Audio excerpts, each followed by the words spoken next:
The wind started howling just after sundown. It whipped through the narrow alleys of Chicago's west side, rattling loose shutters, sending dust into the air, curling around the edges of roofs and fences like a warning.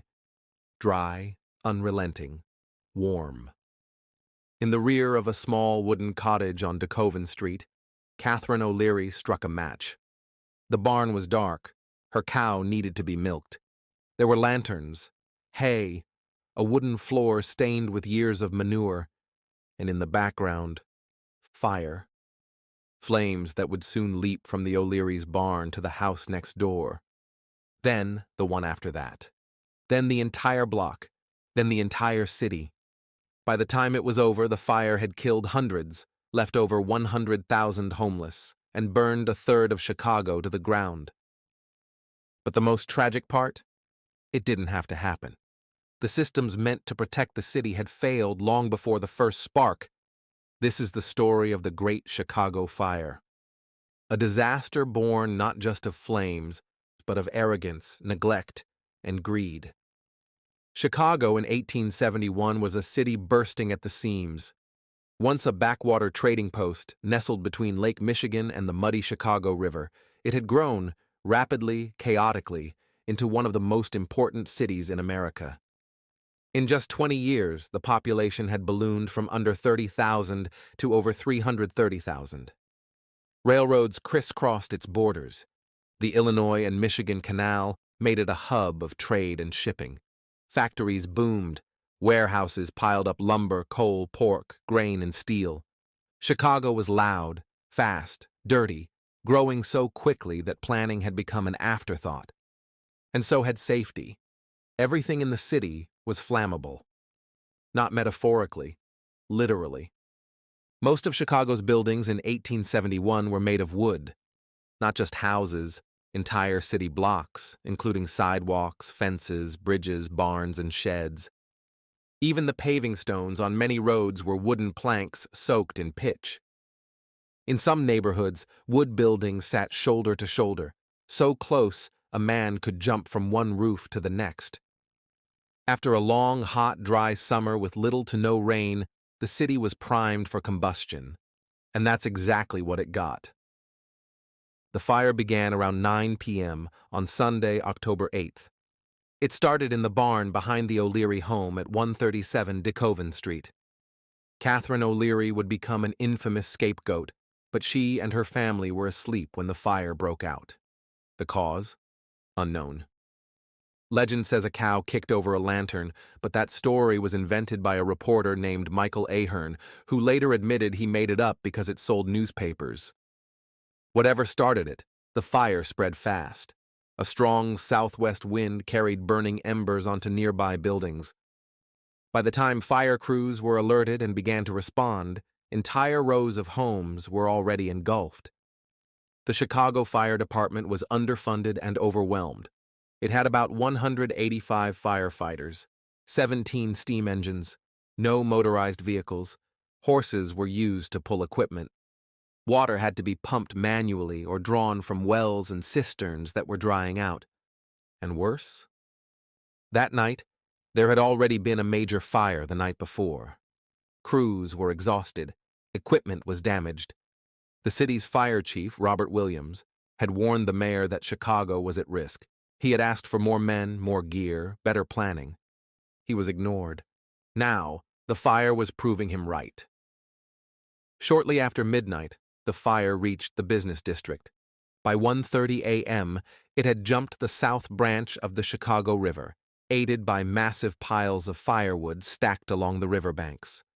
Barrels of oil, wooden crates, and even the polluted waters themselves, slick with industrial grease and animal waste, burned like kindling. The flames leapt from one side of the river to the other. Stone buildings cracked and collapsed. The courthouse burned to the ground. The new Palmer House Hotel, just days from completion, was reduced to rubble. People ran screaming through the streets, carrying children, pushing carts, dragging trunks. Some tried to bury belongings in their yards. Others rushed to the lake, where refugees gathered in the sand and stared at the orange inferno swallowing their city. By dawn on Monday, October 9th, the fire had consumed more than 4 square miles. And it wasn't finished. The waterworks were destroyed. With no water pressure, firefighters couldn't operate their pumps.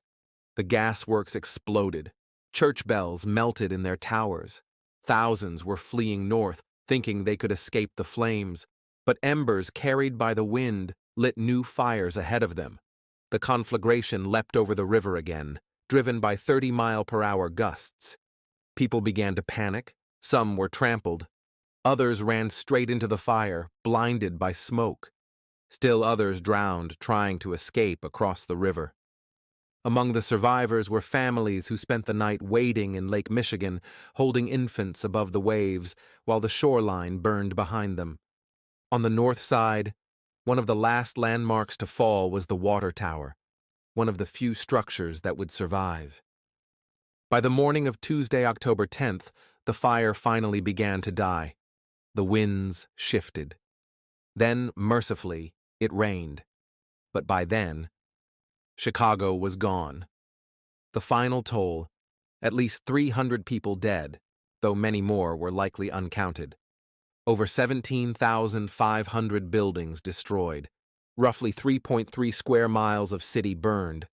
More than 100,000 people left homeless, 1/3 of Chicago's population. Entire neighborhoods vanished. The business district was obliterated.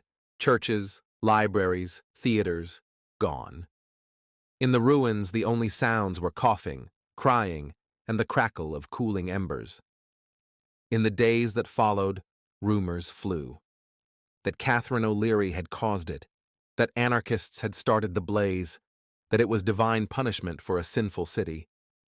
But the truth was simpler and more damning. The fire happened because Chicago was built to burn. Poor planning, corruption, cheap materials, ignored warnings, exhausted firefighters, no fire codes, no water, no strategy. This wasn't a freak accident. It was the result of deliberate choices made by powerful men who valued profit over protection. And yet, the city rebuilt. Within weeks, architects from around the country descended on Chicago. Within months, new buildings were going up, some of them made from brick and stone, others still made of wood. But change came, slowly. Fire codes were rewritten. A permanent fire department was established. Urban design began to prioritize spacing, materials, and access to water. Out of the ashes rose the modern city, taller, stronger, and far more prepared. But even so, the Great Fire was never forgotten. A few miles from the Loop, a tiny fire hydrant now marks the site of the O'Leary Barn. It sits in the shadow of the Chicago Fire Academy, built to train those tasked with preventing another disaster like the one in 1871. And every October the city pauses to remember. Not just the flames, but the cost of failing to prepare. Because when systems fail in a city, it's the people who suffer. Thank you for listening to Road to Ruins. Subscribe for more true stories where systems fail and people pay the price.